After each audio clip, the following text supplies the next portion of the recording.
Foi técnico em patologia clínica, premiado em festivais nacionais e internacionais no cinema e é considerado um dos grandes nomes da cena brasileira. No Novos Nomes em Cena, Lázaro Ramos. Prazer, Lázaro. Um prazer, Paulo. Como Luiz Lázaro Sacramento Ramos se tornou Lázaro Ramos? Luiz Lázaro Sacramento Ramos era um rapaz muito tímido, como todo ator cínico que se preza, né? E tinha uma dificuldade muito grande de se comunicar com o mundo. E descobriu que se ele fingisse que era outras pessoas, ele poderia falar tudo aquilo que ele queria. Isso dentro de casa e isso na rua.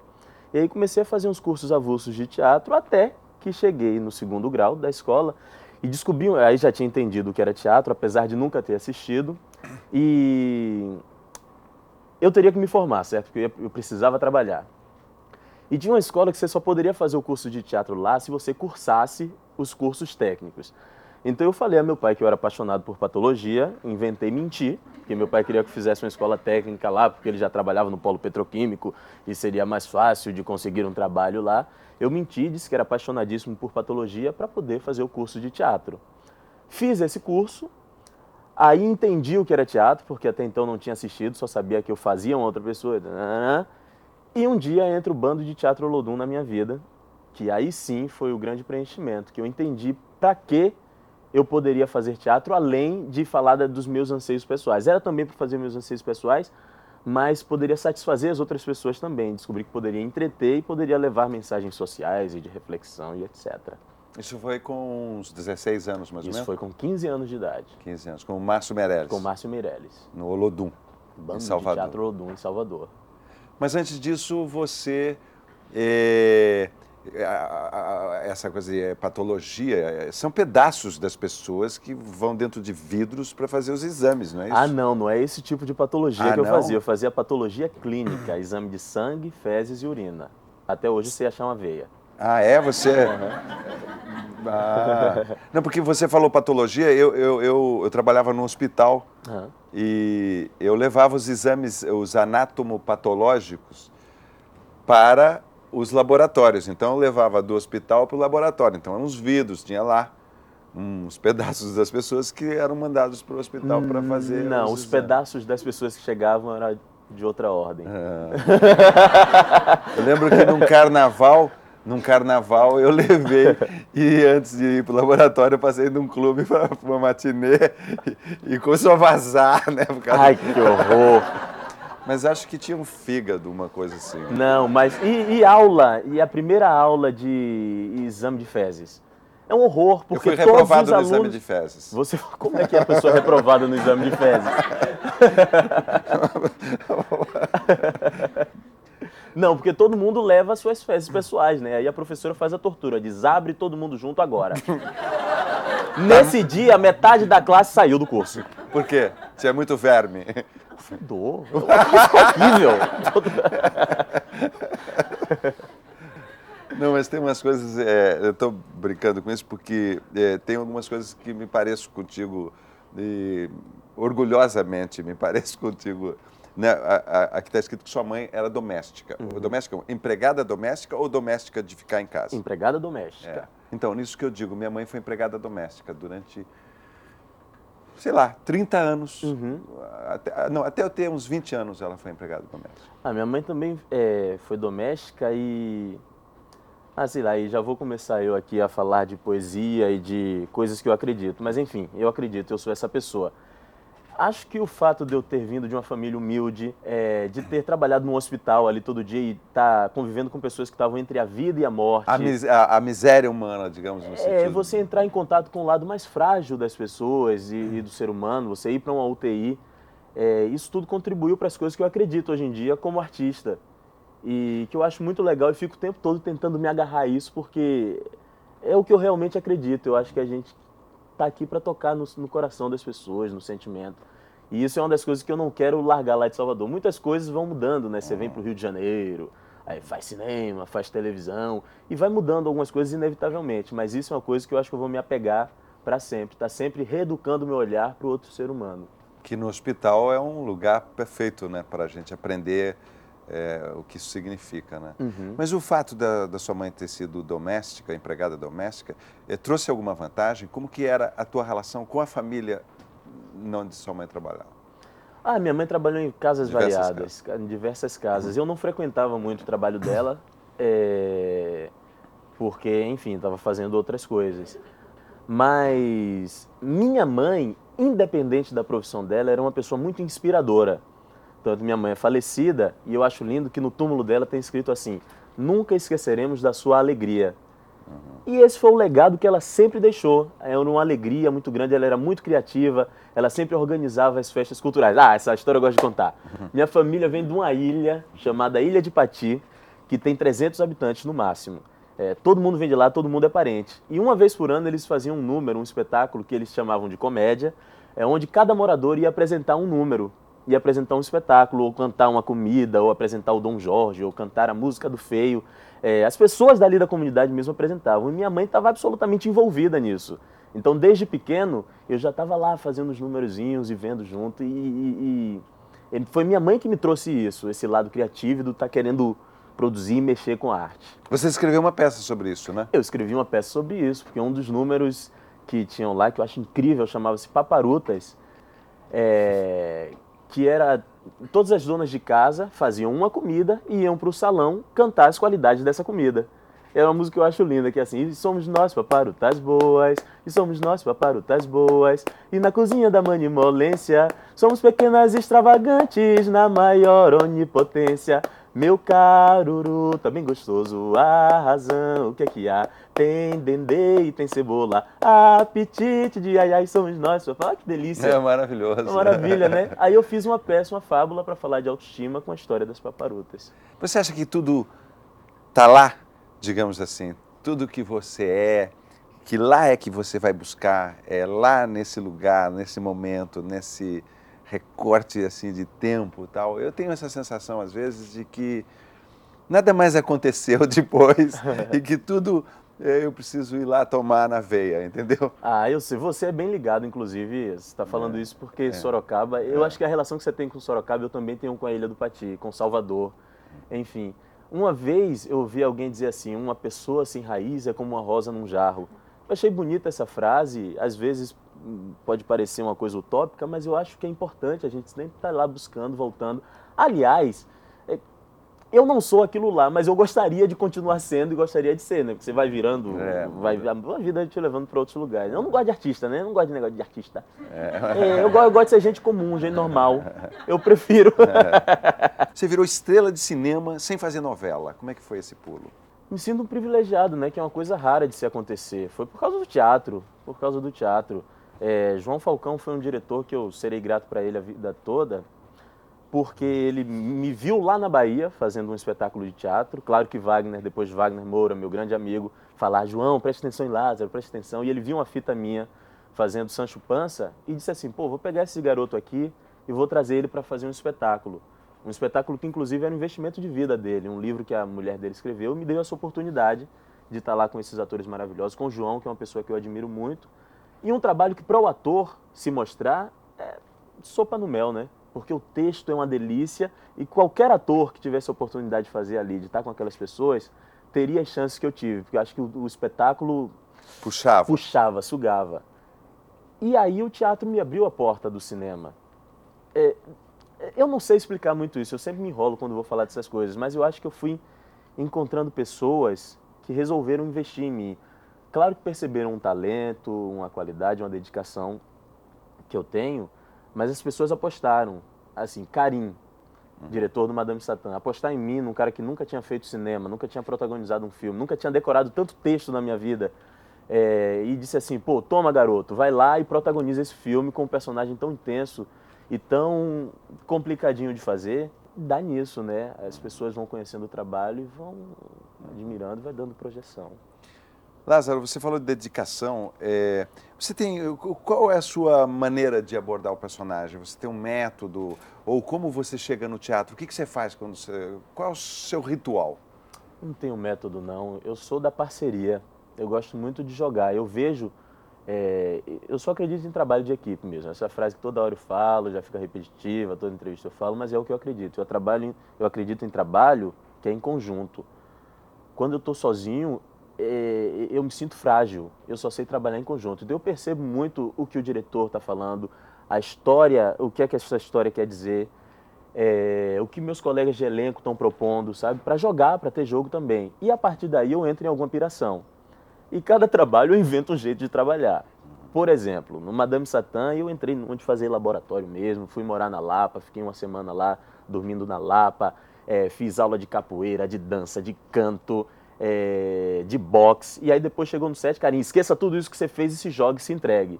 Isso foi uma forma que pelo menos me ajudou a me apropriar do personagem.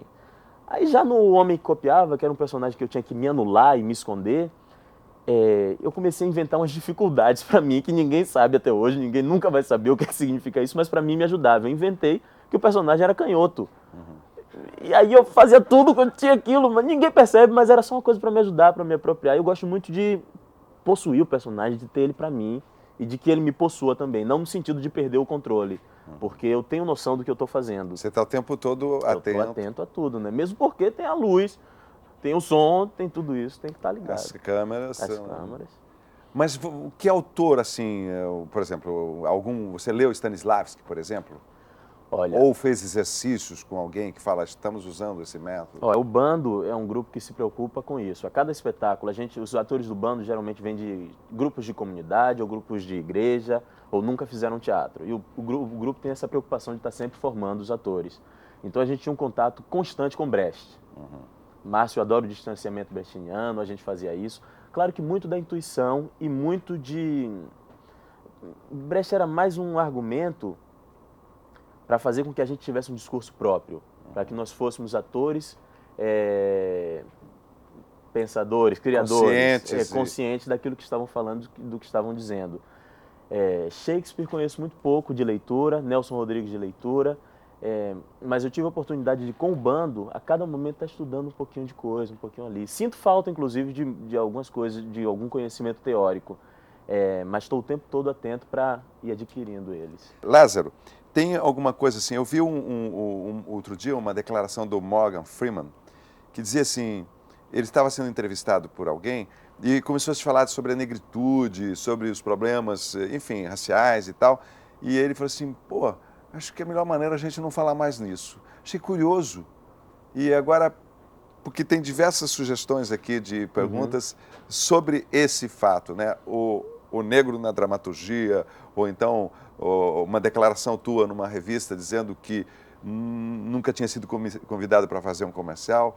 E daí o Morgan Freeman falou assim para o entrevistador, mas espera aí, vamos esquecer que nós...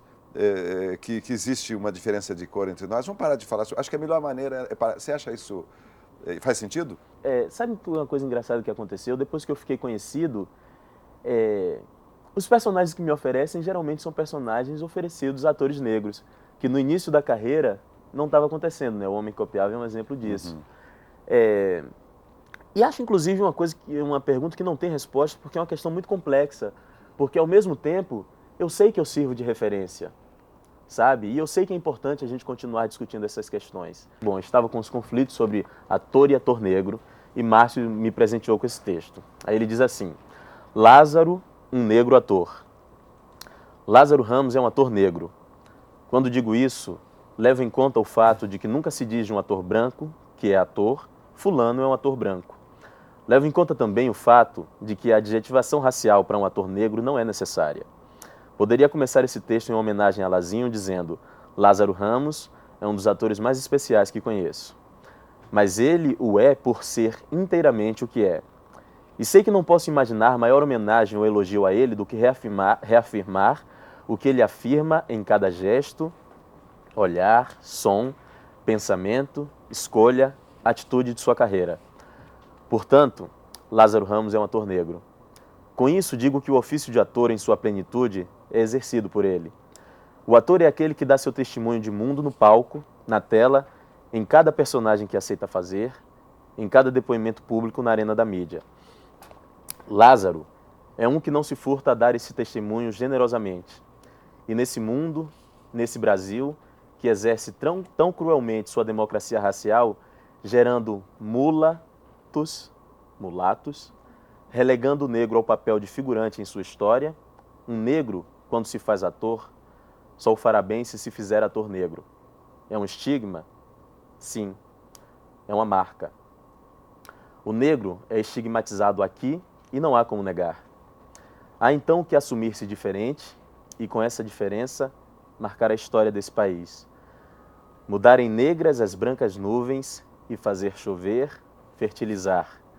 Assumir-se coautor da cultura brasileira. Exercer seu papel de protagonista nesse enredo. Pintar de preto a face desse país pardo, auriverde, cor de anil. Pintar também de preto o Brasil. O ofício do ator é esse: deixar sua marca no mundo, para que o mundo se torne diferente do que tem sido. É isso que Lázaro, o ator negro, tem feito. E depois de Lázaro, sem dúvida, o Brasil está um pouco melhor. Márcio Meirelles. É claro que é um texto elogioso, que ele me elogia muito. É um texto de um pai, inclusive, que eu considero ele, mas eu acho um texto muito bonito e tem coisas que eu acredito aqui nele. Não, muito bonito. Lázaro, o seu pai, no começo, quando você pretendia ser ator, você disse que ele foi meio contra e tal. Falei assim, pô, acho que, né, preocupação, né, como que é. Salvador não era propriamente uma cidade muito apropriada para alguém querer viver de teatro, né? Mas hoje eu vejo, às vezes, seu pai te representando em alguma solenidade, recebendo um prêmio para você. Como é que é hoje? Ele está presente. Ele nunca disse, não faça. Ele sempre me preveniu. Ele disse, olha, carreira de ator, você sabe que você vai passar muitas dificuldades. Eu prefiro que você tenha uma outra profissão para poder sobreviver disso. Aí eu disse, tá bom, pai, tá bom, eu vou fazer o que você quiser. Mas aí enganei ele para fazer teatro. Você tem medo de ficar desempregado? Carreira de ator é uma carreira insegura para sempre, eu tenho consciência disso. No dia que eu ficar desempregado, eu vou botar uma malha preta e vou fazer um texto qualquer no meio da rua, em praça pública. E serei feliz. Se eu puder. Paulo, eu não preciso ser rico, eu preciso ser ator. Não que eu queira ser pobre, eu quero sobreviver da minha profissão. Mas se eu puder exercer essa profissão, puder estar me comunicando com as pessoas, eu estarei feliz para sempre. Eu posso não estar na Globo, posso não estar fazendo grandes filmes, mas eu posso estar fazendo o meu teatro e posso estar plantando a minha sementinha num público menor, mais reduzido, e estarei sendo feliz. Quer dizer, que esse fantasma não te persegue. Paulo, e eu sou muito bom, né, cara? Peraí, o que é isso? Sem, não é, gente. Sem Urucubaca. Que desemprego. Não, ficar desempregado não. Você vai dirigir vários outros filmes, vai me chamar para mais... Se Deus quiser. Você... Fale um pouco do teu trabalho com Jorge Furtado. Jorge é um cara que eu admiro muito e Jorge quase eu não preciso trabalhar, né? Basta obedecer o texto dele que já está feito o trabalho ali. Ele escreve muito bem, faz um roteiro maravilhoso. E tá aí, eu tenho um monte de pai, né? Jorge é outro pai, tem João, tem Márcio, tem Jorge, ele é outro pai, porque Jorge é um cara que... às vezes quando eu vou falar dele eu esqueço um pouco de falar do profissional, do quão eu acho ele genial como roteirista e como diretor, e falo da generosidade que ele tem como pessoa. É uma pessoa que o tempo todo está lhe oferecendo informação e cultura, ele dá livro de presente, ele dá CD de presente, ele está o tempo te estimulando a fazer mais. Tem uma coisa do professor, né? Do professor. E é um cara que conhece muito e ele não te oprime ao passar as informações. Voltando um pouco ao Madame Satã. No Madame Satã existem algumas cenas mais fortes, vamos dizer assim. Como é que foi? Às vezes esse programa é visto muito por gente que faz teatro, por atores e tal. Tem uma hora que assim, você tem que beijar um homem na boca. Como é que foi essa experiência? Eu fiz essa pergunta para a Leona com relação a Mayra Lumanga, onde ela se expunha no Madame Satã. Tem cenas... O próprio Cidade Baixa também, né? Cidade Baixa, sim, mas Cidade Baixa já é... Eu sentia você dentro de um ambiente mais próximo, né? Você estava em Salvador, né? Era uma mulher, digamos assim. Né? Mas é estranho você descer e fazer sexo oral de toda forma, né? Mas para mim é mais estranho... Uma coisa que a gente faz o tempo todo na frente das câmeras, né, Paulo? Mas eu acho mais difícil, provavelmente... Não, claro. Como é que você se relacionou com isso? Paulo, eu podia te dar uma resposta bonita aqui, uma resposta de ator, mas eu vou ser bem sincero, eu não pensava muito nisso, não. Eu estava tão feliz em fazer aquilo e achando que era uma oportunidade tão grande que eu queria fazer, independente dos meus medos e das minhas inseguranças ou dos meus valores morais, inclusive. Era uma coisa que não passava pela minha cabeça. E hoje em dia, eu não penso muito nessas coisas, não. Eu quero fazer a cena, eu me jogo, o que tiver que fazer para que a cena saia boa, eu vou fazer. Não fico pensando muito nisso, não. Eu não permito que meus demônios se apresentem, não. O que tem que falar é o meu prazer. E era prazeroso estar fazendo aquilo, era prazeroso as dificuldades que eu tive. Era prazeroso poder estar contando uma história como aquela, principalmente. Eu me apego muito às histórias. Assim, e acho que inclusive a semelhança que tem do Madame Satã para o Cafundó é essa, que são histórias importantíssimas de serem contadas, porque são histórias não oficiais que talvez pudessem ficar ali perdidas e as pessoas não saberem dessas histórias tão importantes, dessas pessoas que disseram assim, olha, eu sou Brasil e eu vou fazer parte desse país, dessa cultura, dessa história, dessa forma que eu sou. E é um pouco o que o Madame Satã disse e o que o João de Camargo também disse. E é tão importante fazer isso que eu não posso permitir que o diabo fique falando não vai beijar, não vai fazer. Mas era uma curiosidade. Quando você está fazendo, você pensa assim, mas quando você vê, não o seu filme, ou até o seu filme, você pensa nisso? Rapaz, eu falo assim, que porra é essa? Não vou mentir. Como é que eu fiz isso? Como é que eu fiz esse negócio? Quando você ganhou o prêmio em Gramado com o Cafundó, você não estava em Gramado para receber o prêmio, mas estava em Sorocaba, na igreja de João de Camargo. Por quê? Que coisa linda, não sei, Paulo. Eu respondo, eu digo que João de Camargo me chamou lá. Por quê? Um festival te convida para você ir para o festival, você está concorrendo num festival, e eu não sei o que foi, eu disse, poxa, eu tô com saudade de Sorocaba, queria visitar a igreja de João, vou visitar meus amigos que eu fiz lá. Aí eu vou para Sorocaba, tem o festival de Gramado, mas eu quero estar aqui. E aí, essa história é incrível, gente. Aí eu disse, pô, vou para Sorocaba. Aí tava lá em Sorocaba, na igreja, visitando, aí de repente, Jorge Furtado me liga e diz, Lázaro, você ganhou o prêmio de melhor ator pelo Cafundó, onde você faz João de Camargo, e eu tava lá. E eu só posso entender que João de Camargo queria compartilhar esse momento comigo e me chamou para lá. Como que você vê, o que você sente de diferença quando você faz Sexo Frágil na televisão e Madame Satã no cinema? Eu gosto muito de fazer de tudo, né, Paulo? Eu gosto muito de humor. Humor é uma coisa que me encanta. Eu gosto de fazer as pessoas rirem, eu gosto de ser debochado, eu gosto de ser escrachado. Isso também é um lado que me pertence, inclusive. Inclusive, às vezes eu falo, mesmo quando eu estou fazendo drama, tem um lado debochado que está aqui o tempo todo falando. É porque ninguém está escutando meu pensamento. Mas isso passa por mim o tempo todo. É um outro exercício que, inclusive, eu estou aprendendo. Televisão é uma coisa que eu estou aprendendo. Eu não sei fazer ainda isso. Meu jeito de trabalhar é um pouco mais lento, um pouco mais devagar do que o que é a televisão. E o Sexo Frágil me ensinou muito isso, a ter esse desprendimento. E foi bom pra mim me desprender e fazer, me jogar e fazer. Tinha algumas cenas do Sexo Frágil que eu fazia improvisando e os atores iam juntos e a gente foi adquirindo esse conhecimento. E também é bom. Eu descobri o prazer, é que nem sexo, né? Tem o prazer daquela trepada demorada que você vai ali, pega ali, mas tem o prazer da rapidinha também, que também é legal e que é bom descobrir. Né? Conversamos com Lázaro Ramos, que na TV fez Pastores da Noite, Carandiru, Sexo Frágil, Levando a Vida. No teatro, A Máquina, Mamãe Não Pode Saber. No cinema, Cinderela Baiana, Genipapo, Sabor da Paixão, Madame Satã. Prêmios de melhor ator nos festivais de Huelva, na Espanha, Quito, no Equador, em Lima, no Peru. No Brasil, prêmio na Mostra São Paulo e troféu APCA. Ainda fez O Homem que Copiava, O Homem do Ano, Carandiru, Meu Tio Matou um Cara, Cafundó, com qual ganhou o melhor prêmio em Gramado, melhor Dirigido ator. por Paulo Betti e Clóvis Bueno. Clóvis Bueno, o grande Cló, nosso... A Máquina e Cidade Baixa, que é um filme maravilhoso também. Parabéns, Lázaro.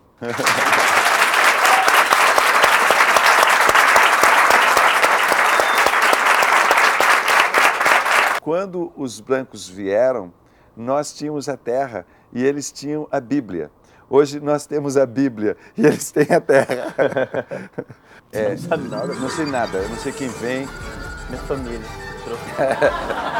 Trouxe uma galera aí. Eu trouxe uma galera de Salvador. Aplausos.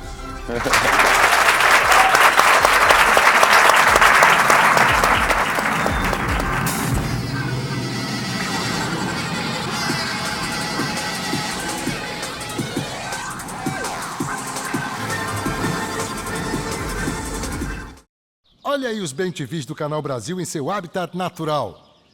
Peraí, o narrador chamou a gente de bem-te-vi? Tô ligado, é porque os humanos acham que o som que a gente faz é bem-te-vi. Isso não faz o menor sentido. Eles não sabem que o que a gente fala é... Imagina o dia que eles descobrirem que a gente tá o tempo todo falando